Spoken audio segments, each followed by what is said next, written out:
Healthy nutrition is essential to our health, and making the right choices is the key to our success. Blair Buras, who's a registered dietitian, is back with us once again at Living Fit. She also has a passion for dance. She's the choreographer for our world champions, the Sensations, and she also teaches at Terry School of Dance. Blair, welcome to the show, and we're going to continue with reading food labels and how to use that knowledge to make the right choices for you. In the previous segment, we talked about serving size, and the next one that comes up is calories and the source of calories, fat. Right. So after you've looked to see what the serving size is, and you've looked at how many calories are in that serving, the next thing you would look at is the fat. And for a product like peanut butter, it says 2 tablespoons, has 16 grams of total fat, and then it breaks it down into the types of fat, saturated and unsaturated and trans. Okay, now let's discuss those for a second. They're very, very important. Let's start off first off with saturated fats. Almost everybody knows that they're bad for your health. What role do they play in our health, and what foods are they found in? Saturated fats are mostly found in animal foods. You think of butter, it's solid at room temperature, and that's how it's going to act in your arteries. Same thing with beef. It's found in meat, cheese, anything from an animal can have saturated fat.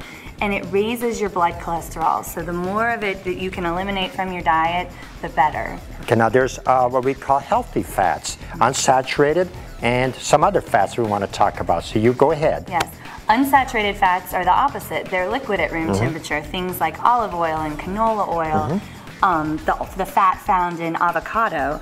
Those are all unsaturated fats. They help lower your blood cholesterol, which can help reduce your risk of heart disease. Now, what you're basically saying to me, Blair, is that fats are actually essential to our well-being, and they play a very important role in our diet. What we have to know is the difference between the different types of fats. Right. Now, trans fats, we know that for the last few years, that has been in the headlines a lot, and some strict rules have come down on this. Yes. Trans fats are now on the label. 15 years ago they were not, and now you can find the trans fat amount on every label in the supermarket.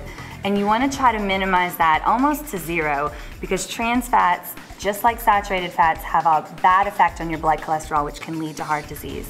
A good example of including fats and having a healthy diet, Mediterranean diet. Yes, the Mediterranean diet is high in unsaturated fats.